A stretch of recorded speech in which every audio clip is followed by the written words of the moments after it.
प्यारे साथियों, जय भीम, जय भारत, नमो बुद्धा। अभी तक हमने शूद्र का इतिहास है जो, और जिसमें शूद्र इनकलाब भी शामिल है। शूद्र का इतिहास और शूद्र का इनकलाब, ये दोनों बातों को आपको ध्यान में रखना चाहिए।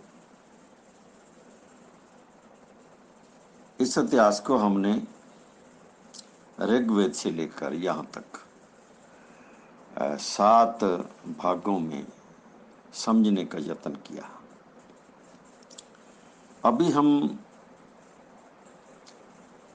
सिख शूद्र इनकलाब पर आए हैं। तो 7वें भाग में मैंने सिख शूद्र इनकलाब का जिक्र किया है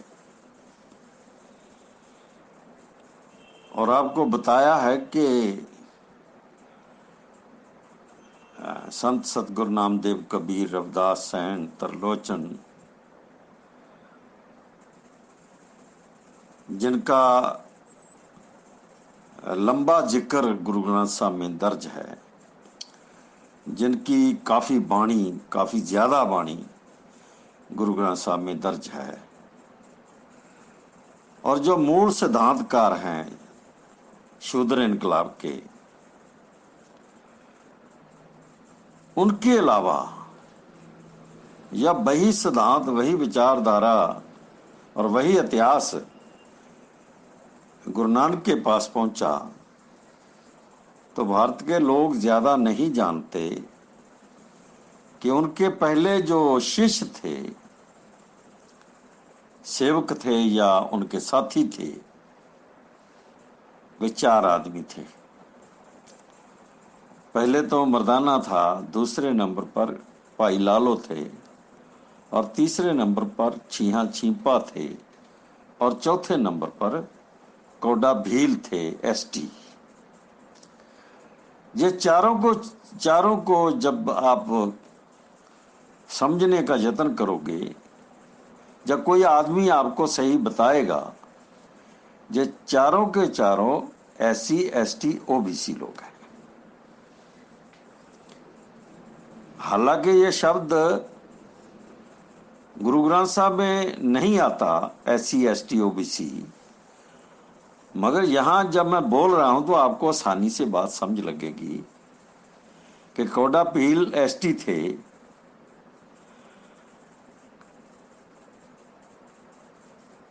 और दूसरे लोग जो थे, तब तो इनका नाम SC OBC या ST नहीं था, मगर इनका जो जिक्र वाणी में इन्होंने किया है, हमारे संत पुरखों ने किया है, या हमारे जो कथाकार उन्होंने किया है, या व्याख्याकार उन्होंने किया है, जो बुद्धिमान लोग हैं उन्होंने किया है, या लेखक लोग हैं उन्होंने किया है, या खोजकार हैं उन्होंने किया है, तो उनके हिसाब से जो चारों के चारों लोग जो थे, वो बहुजन के मूलवासी लोग हैं, SC ST OBC के लोग हैं। मगर गुरु ग्रंथ साहब में जब इनका जिक्र आता है, यानी जो छोटे वर्ग के निम्न जाति के लोग हैं, जो शूद्र वर्ण के लोग हैं, जिसका जिक्र मनुस्मृति में बहुत किया गया है। जिन लोगों ने मनुस्मृति पढ़ी है उनको पता है कि यही जातियां जो हैं उनका जिक्र मनुस्मृति में किया गया है, और भी ब्राह्मण के ग्रंथ हैं जिन्होंने उनका जिक्र किया गया। ये मूल रूप में गुरु ग्रंथ साहब में जब जिक्र होता है इनका, तो शूद्र के तौर पर होता है,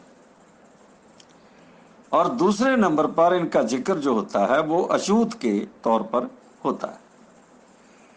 तीसरे नंबर पर इनका जिक्र जो होता है वो ढेड़ के नाम पर होता है। चौथे नंबर पर जब जिक्र होता है तो नीच के नाम पर होता है। और कुछ शब्दों में इनका जिक्र अत नीच शब्द, जो अत नीच है, यही शब्द इनके लिए इस्तेमाल हुआ है। तो इसका मतलब क्या है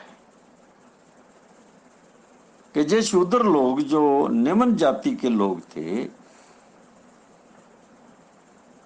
जो ब्राह्मण के सिस्टम अनुसार चौथे पौड़े के पांव से पैदा हुए लोग थे, जब गुरु ग्रंथ साहब का इनकलाब देखते हैं, बाणी का इनकलाब देखते हैं, सिख इनकलाब देखते हैं, तो संत महापुरुषों के अलावा ये चार जो पहले शिष्य हैं गुरु नानक के, ये चारों के चारों निम्न जाति के लोग हैं। और गुरु नानक से लेकर गुरु गोविंद सिंह तक जब तुम और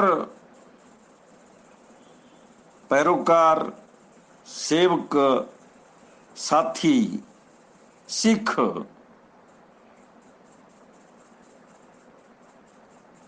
ऐसे लोगों का प्रमाण देखोगे तो आपको लगेगा कि 1699 तक, 99 कहते हैं शायद हिंदी में 99 को, 99, तब तक जब बैसाखी पर खालसे की सृजना हुई तो गुरु नानक से लेकर खालसे की सृजना तक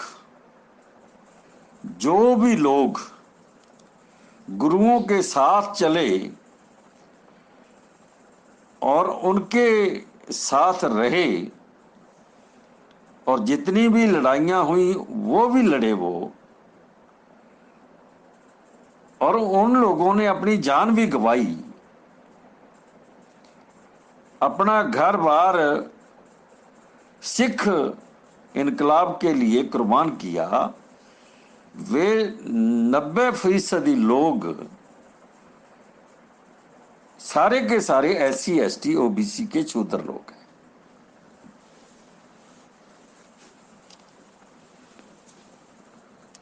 अब मुझे ये बातें कहने की जरूरत क्या पड़ती है, क्योंकि पूरे देश में क्या हुआ कि जो अम्बेडकरी लोग थे उन लोगों ने भी सिख धर्म को ना कभी पढ़ा और ना ही ऐसी इच्छा जाहिर की कि वो इसको समझ सके, पढ़ सके। उनकी ख्वाहिश ही पैदा नहीं हुई। मैं पिछले 40 साल से देख रहा हूं इन लोगों को, 40 वर्ष से, 4 दशकों से मैं पूरे भारत के लोगों के साथ चल रहा हूं। अलग अलग जो प्रांत हैं उनके लोग, जो साथी अम्बेडकर को, बाबा साहब को मानते हैं या दूसरे महापुरुषों को मानते हैं, मैं उनके साथ चल रहा हूं। तो मैंने कभी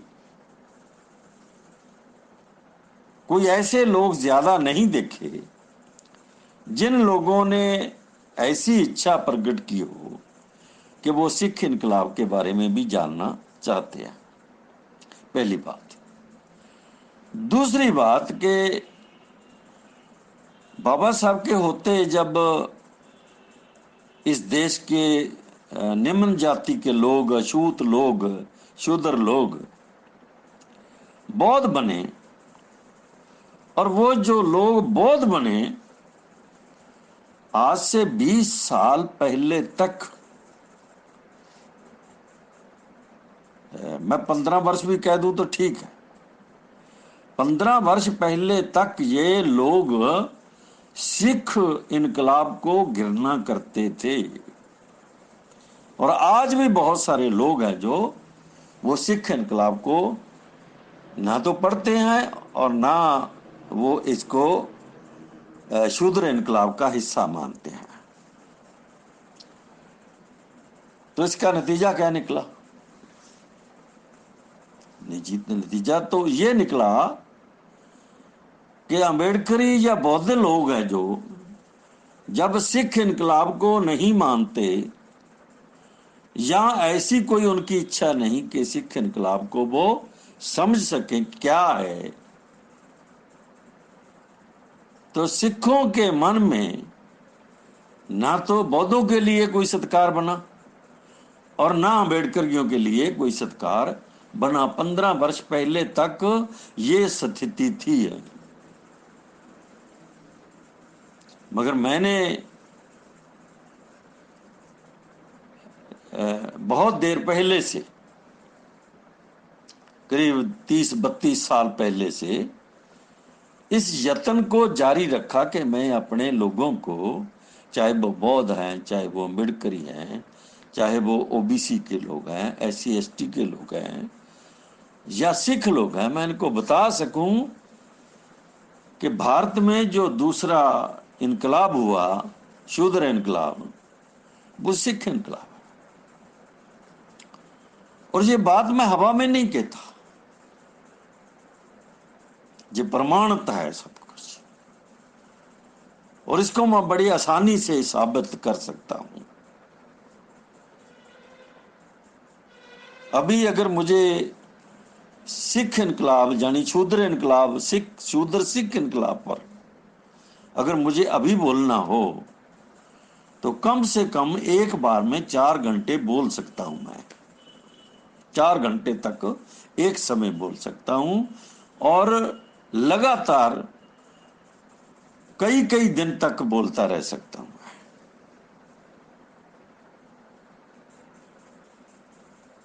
और बहुत सारी समानताएं जो मेरे दिमाग में है, मैं उनकी व्याख्या करके अपने लोगों को समझा सकता हूं। मगर ऐसी इच्छा ना तो अम्बेडकरियों में कभी आई, ना कभी बौद्धों में आई, और ना ही सिखों में आई। इसका मतलब है कि जो बहुजन के लोग जो थे वो आपस में घृणा करते रहे, अपने अपने जो मान्यता है उनकी विचारधारा की, उसके हिसाब से वो एक दूसरे को घृणा करते रहे।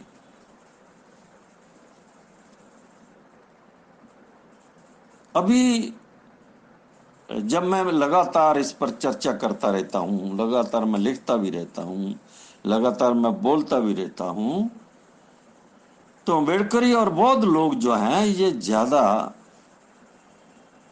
इनको समझ लगने लगी है कि सिख इनकलाब शूद्र इनकलाब है। ये ज्यादा लोग समझने लगे। मगर सिखों ने अभी ऐसी बात को स्वीकार नहीं किया। हालांकि एक पंजाब का जो एक जट सिख जो डिप्टी कमिश्नर था अंग्रेजी राज में, तो उस आदमी ने सिख धर्म के बाद बाबा साहब अम्बेडकर को भी पढ़ा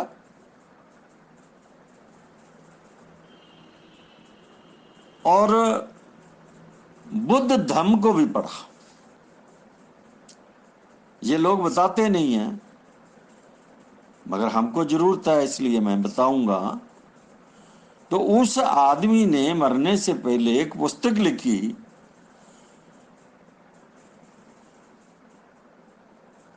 कि एक सिख का बुद्धा को प्रणाम। ये पुस्तक है उसकी मेरे पास। अभी अभी तो काफी लोगों के पास पहुंच गई हो। ये मेरे पास 5 साल पहले आई। जानी कहने का मतलब है कि अगर हम संघर्ष की बात करें तो 40 साल के संघर्ष में 35 वर्ष तक हम ये पुस्तक ना देख सके, ना सुन सके, ना पढ़ सके, तो जिन लोगों ने एक घृणा पैदा की, लोगों को आपस में लड़ा कर रखा, उन लोगों ने यह पुस्तक को कहीं गायब कर दिया। यानी दुश्मन इतना शातिर है कि वो कड़ी है जो उसको तोड़ देता है। एक सिख का बुद्ध को प्रणाम, ये बड़ी शानदार पुस्तक है जो डिप्टी कमिश्नर थे ICS कपूर सिंह, उन्होंने लिखी। मगर ये सिखों में से किसी ने किया या यहाँ के जो घुसपैठ करके रहते हैं ब्राह्मण लोग, उन्होंने किया, और या फिर ब्राह्मण के साथ चलने वाले जो सिख हैं, पंजाब की आधी आबादी जो है वो RSS के साथ जुड़ी हुई है। यह बहुत लोगों को नहीं पता। एक बड़ा व्यंग है, एक बड़ी ताकतवर जो उसको कह सकते हैं हम लोगों की गिनती है जो RSS के साथ, हिंदुओं के साथ जुड़ी हुई है। एक परिवार इसको कमांड करता है। इन्हीं लोगों में से किसी ने इस पुस्तक को गायब करके रखा। कहाँ रखा ये तो राम जाने, हमें क्या पता इसका। अगर हमको पता चल जाता तो हम ढूंढ लेते, मगर अचानक मेरे पास आई तो मैं तो हैरान रह गया।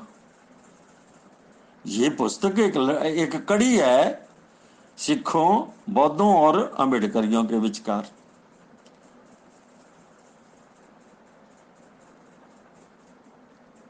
तो मेरा ये सब कुछ कहने का मतलब इतना है कि गुरु नानक से लेकर गुरु गोविंद सिंह तक जितने भी सबसे बड़े सेवादार या सेवक सिख, भले वो जर्नैल थे, सभी बहुत बड़े जर्नैल थे वो।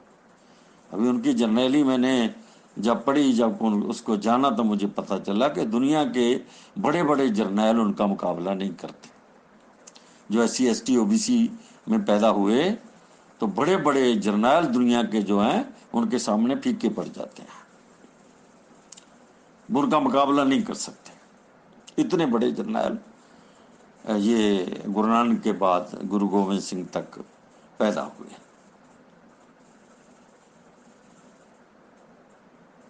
ये सारे के सारे निम्न जाति के लोग थे, जिनको शूद्र कहा गया, जिनको नीच कहा गया, जिनको अशूद्ध कहा गया, जिनको टेढ़ कहा गया, जिनको अतनीच कहा गया, ये सभी लोग यही थे। और ये गुरु ग्रंथ साहब में दर्ज है। ऐसा जो प्रमाण है वो गुरु ग्रंथ साहब में दर्ज है।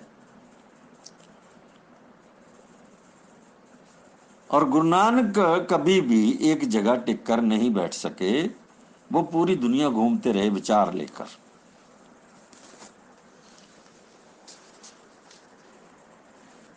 और वो अपनी वाणी और संतों की वाणी लेकर पूरी दुनिया में घूमते रहे। वो रशिया तक गए, मक्का तक गए। तो इसी दौरान वो दूसरे गुरु उनके पीछे जो आए, वो जब हम उनके जीवन को पढ़ते हैं तो लगता है कि वो इतनी दूर तक नहीं गए, मगर उन्होंने वाणी को संभाला, छुपा कर रखा। जो असल वाणी जो संतों की है उसको, या गुरु नानक की वाणी है, उसको संभाल कर रखा कहीं। ये बहुत बड़ी बात थी। यानी जो विचारधारा सिख इनकलाब की है उसको संभाल कर रखा। जब तीसरे गुरु अमरदास आए तो उनका ध्यान लोगों को संगठित करने में लगा। तो जब आप अमृतसर आओगे और जब गुरुद्वारा दरबार साहब के आसपास तुम जाओगे तो आपको क्या नजर आएगा? वहां चारों तरफ SC ST OBC के लोग, ST तो नहीं है इधर ज्यादा लोग, मगर SC और OBC के लोग जो हैं वो दरबार साहब के आसपास लाखों लाखों में बसे हुए आपको मिलेंगे। या तो खत्री मिलेंगे, क्योंकि वो व्यापारी लोग हैं। जब बाजार बनता है तो व्यापारी लोग एकदम वहां छा जाते हैं। एक तरफ वाल्मीकि आबादी है, बहुत बड़ी आबादी है, और जैसे जो अमृत शक्ति लेने के बाद मजबी से कहाए, एक तरफ उनकी बहुत बड़ी आबादी है। वहां तरखान है, छींपे हैं, ये दूसरी जातियां जो SC ST OBC की, वो दरबार साहब के आसपास आपको पूरी तरह नजर आएगी, दूर दूर तक नजर आएगी आपको। और उन आबादियों को खटड़ा कहा जाता था, शायद खटड़ा ही था, ऐसा नाम कुछ था, वो कहा जाता रहा। तो इसका मतलब है कि गुरु अमरदास से लोगों को जो शूद्र थे उनको संगठित करने का काम शुरू हो गया। और गुरु रामदास ने क्या किया, चौथे गुरु, उन्होंने दरबार साहब की जो गुरुद्वारा है बड़ा, उसकी रचना शुरू की। वो एक सरोवर बनाया, सरोवर के बीच एक इमारत खड़ी की, उस इमारत को सिखों का एक सबसे बड़ा केंद्र स्थापित किया और लोगों को कहा कि वो आए। ये कोई भी इमारत हो सकती है, मगर यहां इमारत का अंतर है एक। इस इमारत के, जो दरबार साहब की इमारत है, इसके 4 दरवाजे हैं। मंदिर का कभी 4 दरवाजे नहीं होते मंदिर के, और मंदिर में ब्राह्मण क्षत्रिय वैश्य के अलावा कोई अंदर नहीं जा सकता।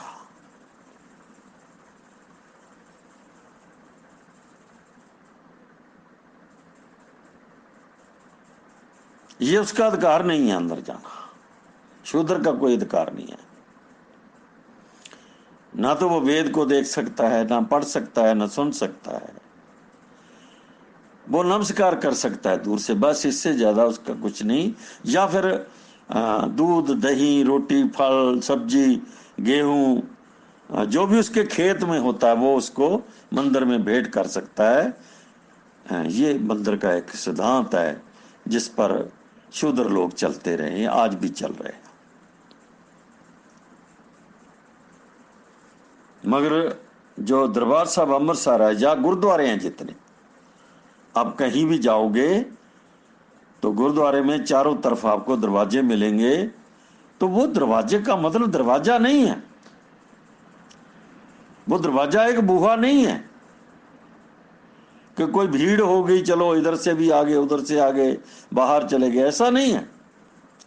उसका बकायदा मकसद है कि पूरी दुनिया के लोग,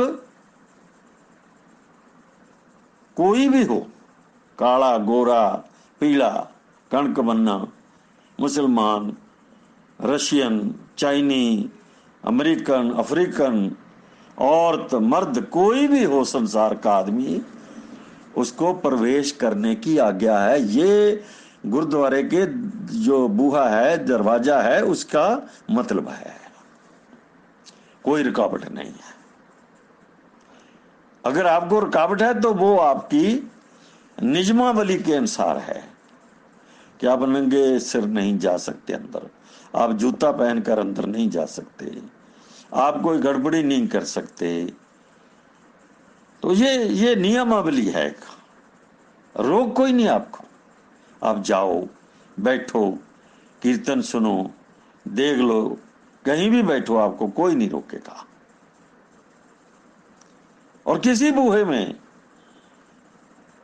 अंदर चले जाओ और किसी बूहे से बाहर चले आओ, आपको कोई नहीं रोकेगा।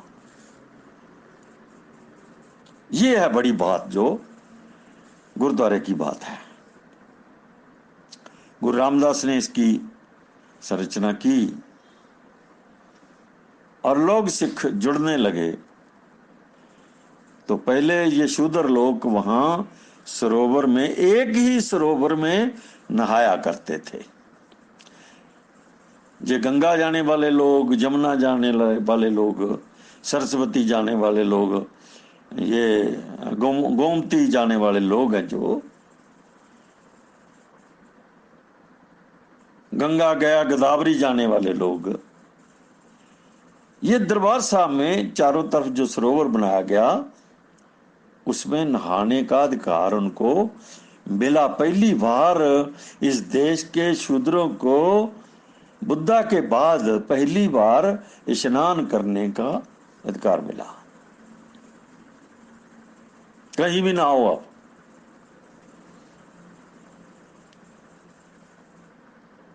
और दूसरा अधिकार, आपने शायद कभी भारत के लोगों ने नहीं देखा होगा कि लाहौर तक, अमृतसर लाहौर तक बौलियां बनी हुई है। बौलियां, उसको पता नहीं, भारत में अलग अलग नाम होंगे उसके, तो मैं आपको समझा देता हूं कि बौली का मतलब है कि एक ऐसा कुआं जिसको ऊपर से सीढ़ियां जाती हैं नीचे को,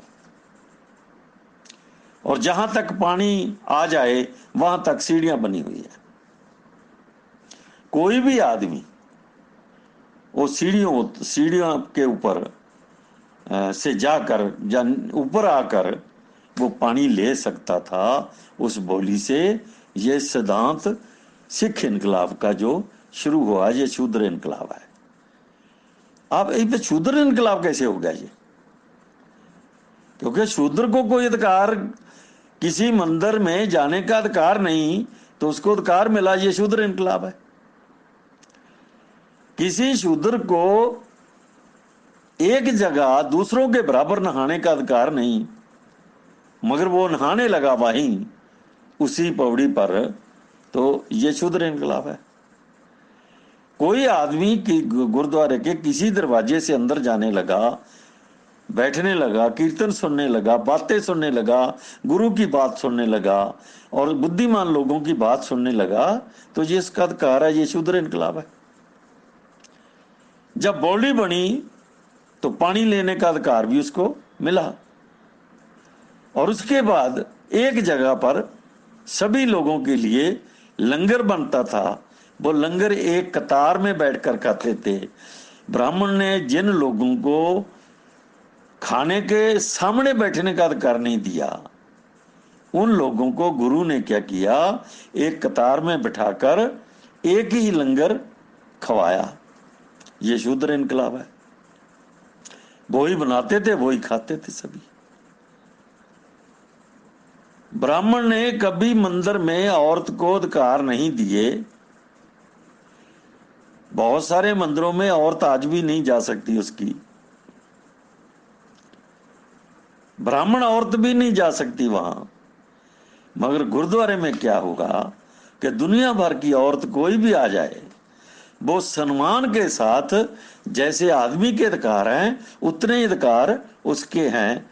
वो लंगर बना सकती है, वो नहा सकती है, वो पाठ सुन सकती है, वो पाठ कर सकती है, और वो गुरु की बात सुन सकती है, और वो बुद्धिमानों की बात सुन सकती है, वो कोई पुस्तक पढ़ सकती है, वो अपनी भाषा पढ़ सकती है। ये सारे के सारे अधिकार जो थे वो उसको मिले, तो इसका मतलब ये शूद्र इनकलाब है। अगर हमारी कमजोरी है जो, उसको हम इनकलाब को छोटा करके नहीं देख सकते उससे। अगर बुद्धि हमारी छोटी है, बात हमको समझ नहीं लगती, तो इसका मतलब ये नहीं कि इनकलाब छोटा है। इनकलाब की बात तो हमें समझ नहीं लगी। जो ब्राह्मण का सिस्टम है उसको तोड़कर ये सिख इनकलाब में उसको हर मानव के लिए बराबर कर दिया, हर औरत के लिए बराबर कर दिया। यही तो शूद्र इनकलाब है। ब्राह्मण को भी अधिकार दिया, क्षत्रिय को भी अधिकार दिया, वैश्य को भी अधिकार दिया, वो भी आ सकते हैं, उनकी औरत भी आ सकती, कोई रुकावट नहीं किसी को। अगर कोई आदमी लोगों को अपने बराबर समझता है, बराबर बैठता है, बराबर खाता है, बराबर पीता है, बराबर सुनता है, बराबर बात करता है, और बराबर वही पानी मेरा कहने का मतलब कि एक आदमी जब जाति को छोड़कर, वर्ण को छोड़कर सभी के बराबर हो जाता है, इंसान बन जाता है, यही सिख इनकलाब है। तो इस सिख इनकलाब का अर्थ क्या है? शूद्र इनकलाब। क्योंकि मसला शूद्र का है। यहां तुमको ये बात पूरे ध्यान से समझनी है कि मसला है शूद्र इनकलाब का, शूद्र को बराबर करने का, शूद्र की आजादी बहाल करने का, शूद्र की गुलामी को तोड़ने का, और जो मनुस्मृति ने खोया है, छीना है, उसको वापस शूद्र को देना, उसके अधिकारों को बराबर उसकी झोली में डालना, यही तो शूद्र इनकलाब है। और यहां उसी इनकलाब को क्या कहा गया? सिख इनकलाब। ये परिवर्तन है पूरे का पूरा।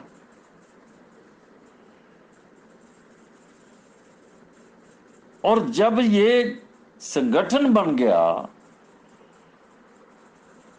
इस देश के शूद्र लोगों का और कुछ अच्छे लोगों का जब संगठन बन गया अमृतसर में, और फिर उन लोगों ने मिलजुल कर गुरु के साथ ये एक केंद्र बना लिया सिख इनकलाब का, जहां वाणी विचार होता, जहां लोग आते और सुनते, गुरु को भी सुनते और बुद्धिमान लोगों को सुनते, कीर्तन सुनते, पाठ सुनते, और खुद भी बोलने लगे थे जो।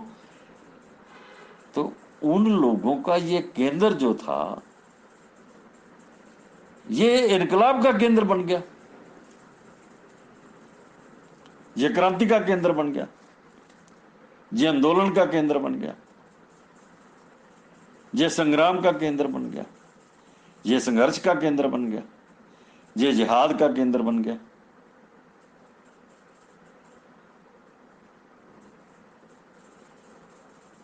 जब ये जो बना अपना केंद्र बना, ताकत बनी इनकी, जब चारों तरफ शूद्र लोग हैं जो, उन्होंने गुरु की इस नगरी को सुरक्षित करने का बीड़ा उठा लिया, तब गुरु अर्जन ने क्या किया कि 2200 वर्ष बाद बुद्धा की विचारधारा को खत्म करने के बाद, बुद्धा की विचारधारा को तहस नहस कर देने के बाद, बुद्धा को भुला देने के बाद, बुद्धा को चोर और भूत कहने के बाद, उसका नाम तक जो है, नाम और निशान मिटा देने के बाद, जब 13वीं सदी में ये सिख इनकलाब, शूद्र इनकलाब शुरू हुआ, तो गुरु अर्जन ने क्या किया कि संत सतगुरु नामदेव से लेकर गुरु रामदास की वाणी और खुद अपनी वाणी, उस सारी वाणी को एक जगह पर इकट्ठा कर दिया, और जिसका नाम, पहला नाम था पोथी साहिब। ऐसा मुझे याद आ रहा है कि ये गुरु ग्रंथ साहब तब नाम नहीं था।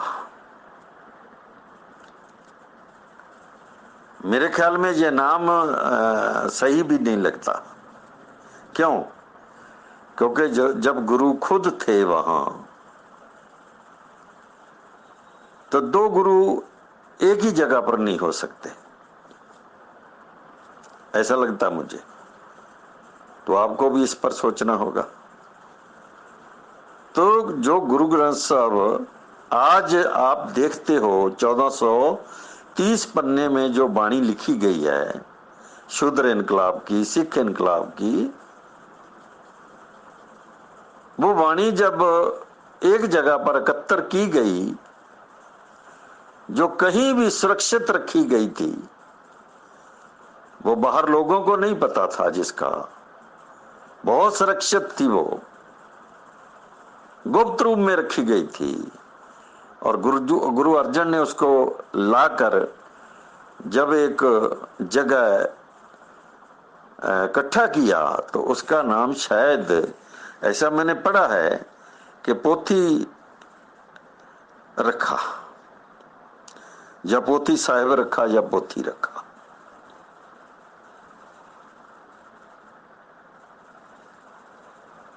अब इसका नतीजा क्या निकला कि जो दुश्मन है उसने हमला शुरू कर दिया। अब दुश्मन के बाहर जड़ी ताकत से बाहर जा रहा था सब कुछ, और दुश्मन को बिल्कुल साफ हो गया था कि अगर ये इनकलाब जोर शोर से चलता है और कामयाब होता है तो सबसे बड़ा खतरा ब्राह्मणवादी विचारधारा को होगा, ये वो जानता था। तो गुरु अर्जन के समय हमला शुरू हो गया, और उस हमले में गुरु अर्जन को एक तपती हुई लोह के ऊपर बिठाकर मार दिया गया जहांगीर बादशाह द्वारा। मगर ये जहांगीर बादशाह का काम नहीं था, दुश्मन का काम था।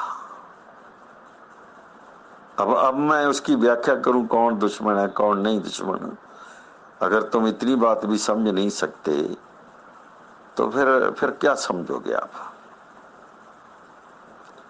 फिर आप क्या समझ सकोगे। तो गुरु अर्जन के एक विचारधारा को 2200 वर्ष बाद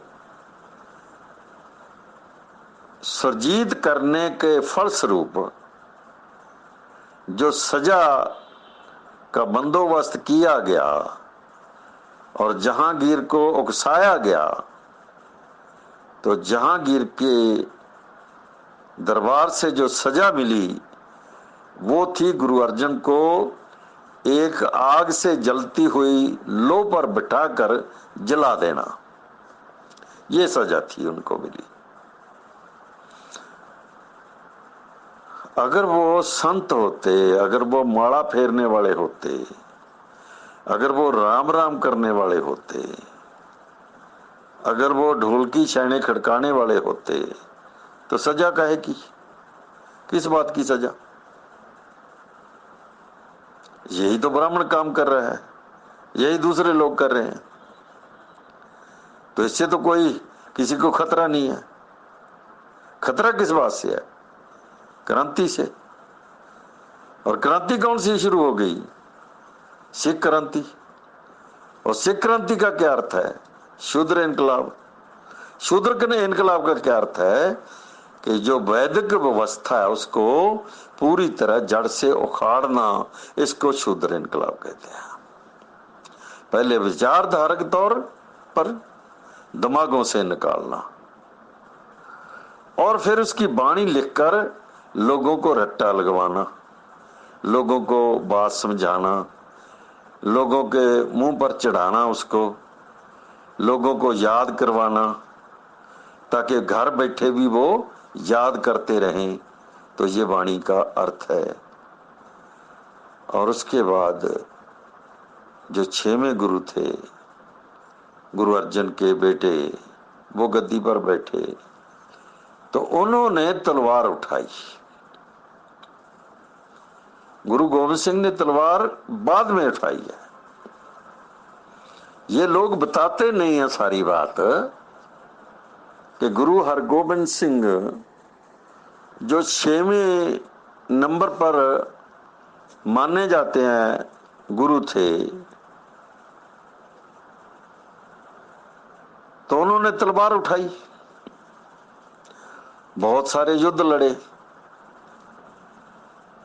मगर उन्होंने एक बात कही कि चिड़ियों पर अब खुशी हमारी। चिड़िया का मतलब क्या है कि एक बहुत छोटा सा जानवर जिसको हर समय सुरक्षा की जरूरत रहती है, जो घर घर की रौनक होती है, मगर उसको सुरक्षा की जरूरत रहती है। तो गुरु ने कहा कि मैं इन चिड़ियों के साथ हूं। ये चिड़िया किसको कहते हैं? शूद्र को, नीच को, अधिकार वंचित को, जिसका अपना घर कोई नहीं उसको, जिसके पास रोटी नहीं उसको, जो सिर छिपाने के लिए कहीं किसी छत पर अपना आलना बना लेती है। तो गुरुजी ने, 6वें गुरुजी ने इन चिड़ियों से बात करके ये चिड़ियों को इकट्ठा किया और फिर युद्ध लड़े। जब चिड़िया का नाम आ गया तो एकदम इसका मतलब है कि शूद्र इनकलाब आ गया। 7वें 8वें गुरु नहीं रहे, मगर उनके बेटे आगे गुरु तेग बहादुर, जो शायद गुरु हरगोबिंद सिंह के बेटे थे,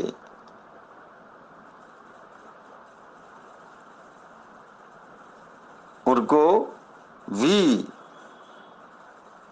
तलवार उठानी पड़ी। मगर दुश्मन इतना ताकतवर हो गया था, इतना ज्यादा घेरा डाल लिया था उसने कि गुरु तेग बहादुर को पंजाब छोड़ना पड़ा। और 20 साल पंजाब छोड़कर वो पटना में रहे। और पटना के आसपास जो बौद्ध स्थल है, पूरे का पूरा नेपाल तक, आगे असम तक, यहां तक वो लोगों को जगाते रहे। जहां कबीर साहब और गुरु रविदास का जन्म हुआ, उस धरती को, उस धरती के लोगों को उठाते रहे, जगाते रहे, संगठित करते रहे। 20 साल तक वहां रहे। और 20 वर्ष बाद जब वापस आए तो दरबार साहब अमृतसर, जो इनकलाब का केंद्र था, इस पर दुश्मन लोगों ने कब्जा कर लिया था। जब गुरु तेग बहादुर वापस पटना से आए और गुरु गोविंद सिंह का तब 20 साल बाद जन्म हुआ था, और ये अपने इनकलाब के केंद्र में दरबार साहब में गए, तो दुश्मन लोगों ने गुरु को अंदर नहीं जाने दिया। ये सिख इनकलाब, शूद्र इनकलाब जो है, इसको हर तय से समझना होगा आपको, वरना तुम पूरे देश के इतिहास को सही प्रसंग में नहीं समझ सकोगे। अब दुश्मन ने गुरु तेग बहादुर को वहां नहीं जाने दिया।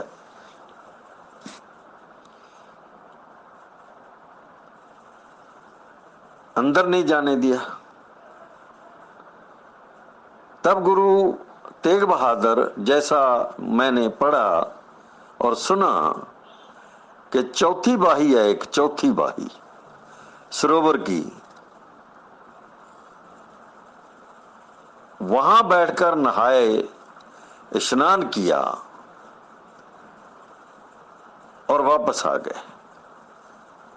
मगर वहां आज भी इस बात की निशानी आपको मिलेगी कि वहां एक 8 कोने वाली समाध मिलेगी आपको। समाध है या कोई यादगार है, ये मुझे ज्यादा नहीं पता, मगर उसके 8 कोने हैं।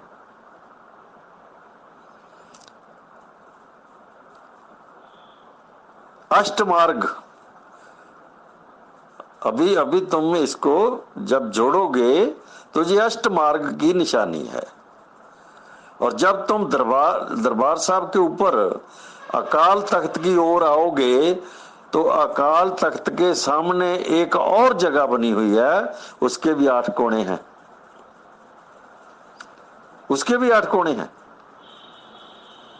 जानिए एक दरबार साहब के पीछे 8 कोने वाली जगह बनी है, और एक दरबार साहब के सामने ड्योढ़ी के पास 8 कोने वाली जगह बनी हुई है।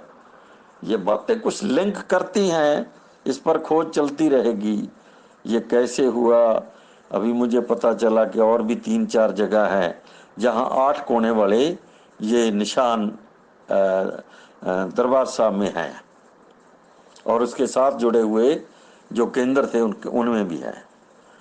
तो अब जब गुरु तेग बहादुर वहाँ आनंदपुर पहुंचे, उसका नाम रखा आनंदपुर, तो उस जगह को खरीदा और खरीद कर दूसरा सिख केंद्र, सिख इनकलाब का केंद्र स्थापित किया पहाड़ों के बीच। ये पहाड़ों के बीच है और एक नदी है वहां, उसका नाम मुझे भूल गया। उस नदी के आगे पार करके अगले पहाड़ों के बीच ये आनंदपुर आता है। उसके आसपास नदी है और नदी को पार करके आगे वो आनंदपुर आता है, और आनंदपुर से आगे पहाड़ियां आ जाती हैं।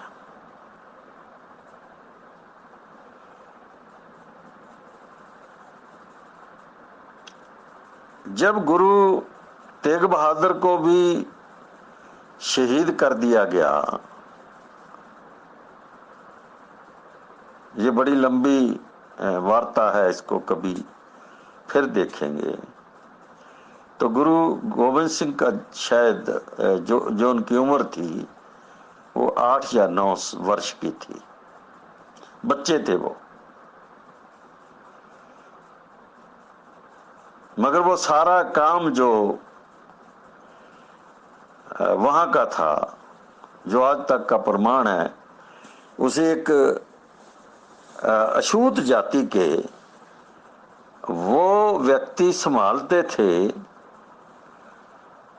जो गुरु तेग बहादुर का शीश दिल्ली से लेकर आए थे, उनकी कमांड में चल रहा था वो सारा कुछ।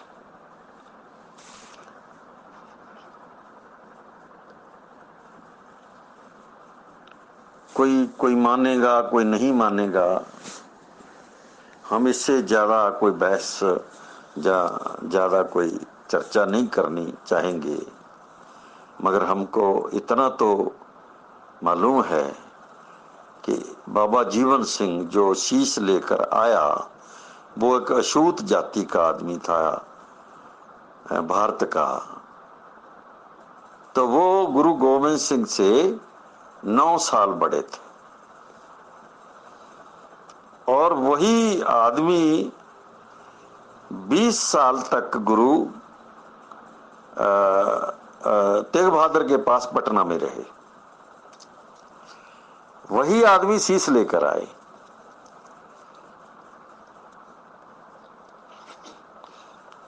और उसी की कमांड में फौज, जो खालसा सेना थी, उसका निर्माण हुआ और वो कमांड करते रहे। गुरुजी उन पर सबसे ज्यादा विश्वास करते थे।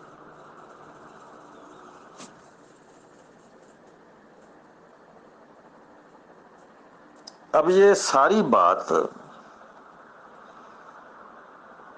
मैंने अपने लोगों के सामने क्यों रखी है, क्योंकि मुझे इस बात की काफी चिंता रही है, तकलीफ भी रही है कि बौद्ध लोगों ने सिख इनकलाब को कभी स्वीकार नहीं किया। खास करके पंजाब के जो बौद्ध हैं, इन्होंने कभी स्वीकार नहीं किया।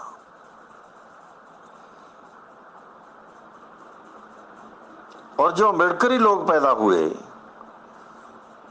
वो भी उसी क्षेत्र से पैदा हुए।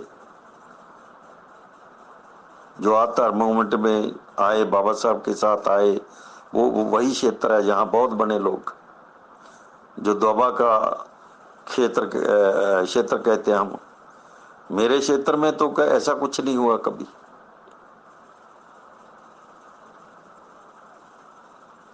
तो वही लोग अम्बेडकरी बने, उन्हीं लोगों ने आदर मूवमेंट उठाई, वही लोग बाबा साहब के साथ चले और वही लोग बौद्ध बने। और उनके कारण ही पूरे देश में जो अम्बेडकरी थे या बौद्ध थे, उन लोगों ने सिख धर्म को कभी इनकलाबी धर्म नहीं माना और कभी शूद्र इनकलाब नहीं माना। और इसका नतीजा दूसरा जो निकला ये था कि सिखों ने ना बौद्धों को माना और ना अम्बेडकरियों को माना। भले ही हम आज एक नए दौर में हैं जब सिख लोगों का एक छोटा सा हिस्सा बुद्ध को भी पढ़ने लगा है, बाबा साहब को मानने लगा है, भारत के संविधान को मानने लगा है। तो अब ये अम्बेडकरी लोग जो हैं या बौद्ध लोग हैं, इन लोगों का ध्यान भी सिख शूद्र इनकलाब की ओर आया है, उनका ध्यान उधर आया है। 22 मई 2016 को 22 मई 2016 को मैंने बौद्ध धर्म स्वीकार किया। सिखों ने कोई ज्यादा खतरनाक जो प्रतिक्रम नहीं किया, उनको अच्छा नहीं लगा, मगर उन्होंने बड़ा प्रतिक्रम नहीं किया। हाँ, मुझसे सवाल जरूर पूछे, बहुत सारे सवाल थे जिसका जवाब उनको बहुत देर पहले बौद्ध लोगों से मिल जाना चाहिए था। उसका जवाब मुझे 2016 के बाद देना पड़ा। जब मैंने वो जवाब दिया और जब मैंने बार बार लोगों को हकीकत समझाई और प्रमाणित किया, तो आज पूरी दुनिया में सिखों का एक खासा तबका जो है वो अम्बेडकरियों और बौद्धों के साथ मिलकर चलने लगा है। ये हमारी प्राप्ति है, क्योंकि हमने कभी ये यत्न छोड़े नहीं थे। 30-35 वर्ष के ये यत्न हमने जारी रखे। हमारी हर कोशिश रही कि बौद्धों को भी, अम्बेडकरियों को भी और सिखों को भी हम समझा सकें कि कौन कौन से इनकलाब इस देश में उठे, और ये सिख इनकलाब जैसे था वैसे ही मौर्यन इनकलाब था। ये मौर्य वंश का इनकलाब बुद्धा की विचारधारा से पैदा हुआ और सिख इनकलाब संत सतगुरु नामदेव, कबीर, रविदास, सैन और गुरु नानक की विचारधारा से पैदा हुआ। यह विचारधारा की उपज है। जैसे हम मुसलमान बने, 90% मुसलमान जो थे, आज भी भारत के जो मुसलमान हैं ये 90% से ज्यादा SC ST OBC के लोग हैं। ये वो भी जानते हैं, हम भी जानते हैं। और उनको अभी अभी पता चला, पिछले 10 वर्ष के बाद उनको पता चला कि वो मूलवासी हैं इस देश के। अब इस्लाम में भी वो जो लोग SC ST OBC के हैं, उन लोगों के दिमाग में भी आने लगा है कि जब ये लोग ब्राह्मण के धर्म को छोड़कर सूफी संतों की विचारधारा को समझकर इस्लाम में गए, तो भी शूद्र इनकलाब था। ये बराबरी का इनकलाब था। मगर वो इनकलाब इसलिए कामयाब नहीं हुआ क्योंकि वहां जो उद्देश्य था वो बहुत स्पष्ट नहीं था। जैसे मौर्य वंश का उद्देश्य स्पष्ट था, बुद्धा का उद्देश्य स्पष्ट था, जैसे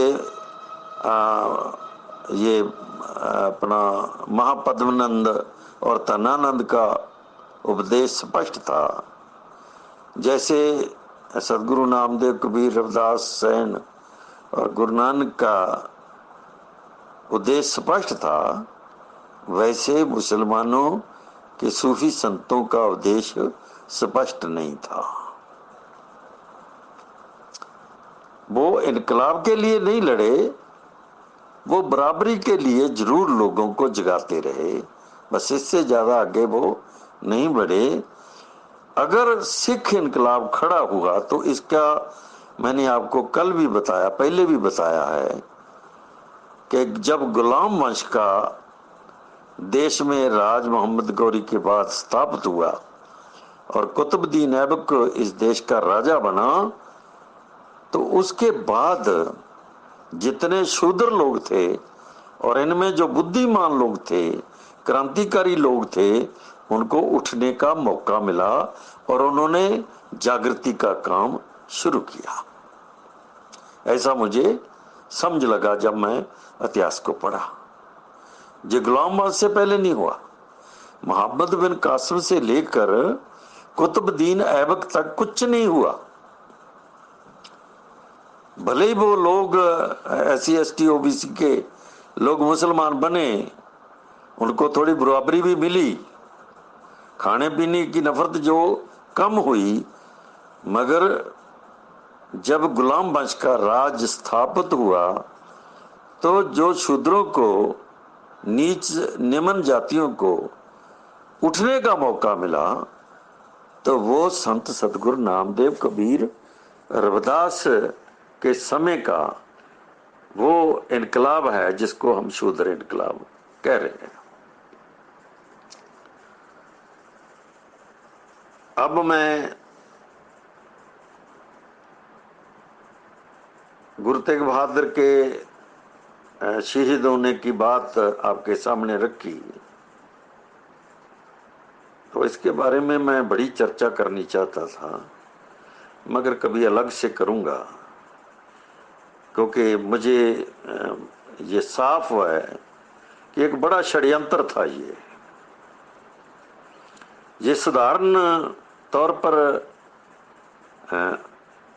कोई ऐसी मौत नहीं थी या ऐसी सजा नहीं थी जो गुरु के कारण किसी कारण हुई, मगर ये एक षड्यंत्र बहुत बड़ा गढ़ा गया। उस षड्यंत्र के तहत गुरु जी को शीश देना पड़ा। तो इसके बारे में मैंने अलग से चर्चा बहुत की है। मेरी कई वीडियोस, ऑडियोज जो हैं इस पर हैं, उसमें मैंने बड़ा साफ किया है, और कई लेख मेरे आर्टिकल जो छपे हैं उनमें भी मैंने स्पष्ट किया वो। तो मैं कभी मौका मिला इस चर्चा को आगे फिर से बढ़ाऊंगा, मगर आज मुझे ये कहने में दिक्कत नहीं है कि सिख इनकलाब शूद्र इनकलाब था, और इसका सबसे बड़ा प्रमाण जो आखिर में आता है सामने, वो है गुरु गोविंद सिंह का खालसा की सृजना करना। क्योंकि अगर मैं खालसे की पूरी रचना को देश के सामने ना रखूं तो लोग सिखों को बेमतलब घृणा करते रहेंगे।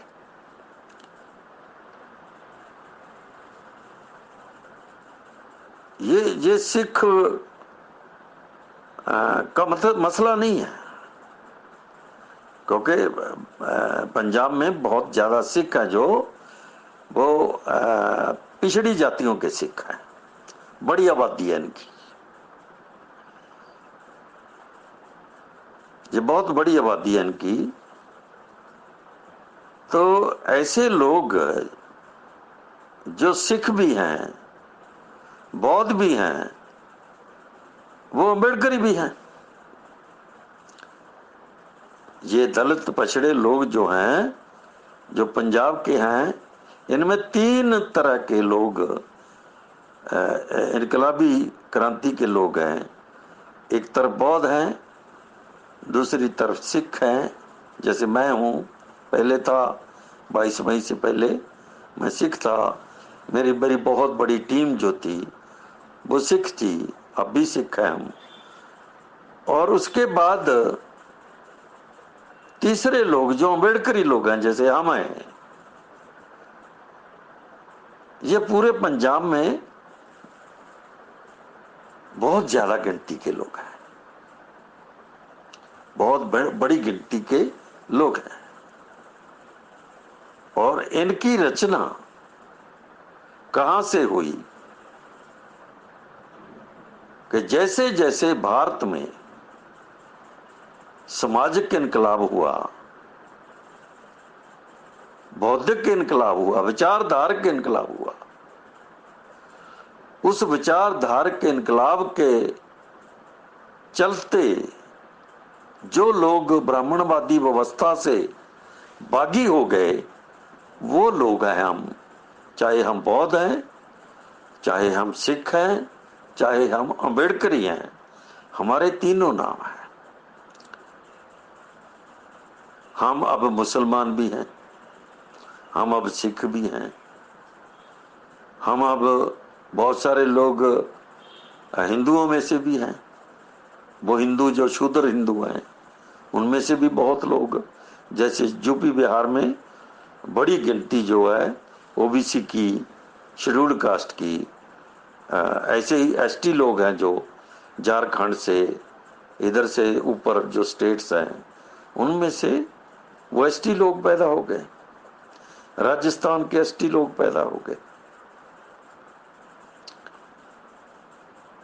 तो ये शूद्र इनकलाब का प्रमाण है और शूद्र इनकलाब का ही नतीजा है।